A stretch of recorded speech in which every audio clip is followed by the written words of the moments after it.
સુરત મનપા સંચાલિત નગર પ્રાથમિક શિક્ષણ સમિતિની એક શિક્ષિકા પોતાના વર્તનને કારણે સતત ચર્ચામાં રહી છે।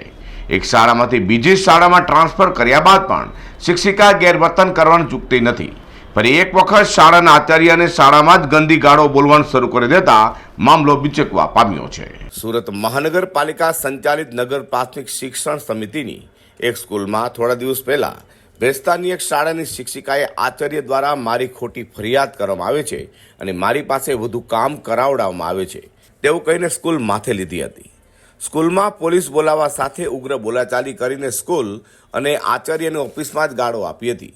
આ ઉપરાંત પોલીસને આ બંનેને હાલ ઊંચકી અને પોલીસ સ્ટેશન લઈ જાવ કહી હોબાળો મચાવવામાં આવ્યો હતો। જો કે આ પહેલાં પણ શિક્ષિકા દ્વારા આ ઉગ્ર વર્તન કર્યું હોવાની અનેક ફરિયાદ થઈ હતી। આ વિડીયો સાથે પણ ફરિયાદ થતાં શિક્ષણ સમિતિ દ્વારા સમગ્ર કિસ્સામાં તપાસ કરવા સાથે આવા વર્તન સામે પગલાં ભરવા માટે પણ કવાયત હાથ ધરી છે। એક તરફ વિદ્યાર્થીઓ અભ્યાસ કરતા હતા ત્યારે શિક્ષિકા હોબાળો મચાવતા હતા। હાથમાં ચપ્પલ લઈને આચાર્યને પોલીસની હાજરીમાં જ મારવા પહોંચી ગયા હતા। આ ઉપરાંત તેઓ ગંદી ગાળો બોલતા હતા તે પણ વિડીયોમાં આવી જવા પામ્યું છે। આ ઉપરાંત અન્ય શિક્ષિકાઓને પણ તેઓ ગાળો આપતા હતા। પોલીસની હાજરીમાં જ ગાળાગાળી અને મારામારીના દ્રશ્યો સર્જવા પામ્યા હતા। આ અંગેનો વિડીયો વાયરલ થયા બાદ શિક્ષણ સમિતિએ તપાસ કરતા અન્ય સ્કૂલમાં પણ આ શિક્ષિકા દ્વારા ઉગ્ર વર્તન કરાતું હોવાની ફરિયાદ બહાર આવી છે।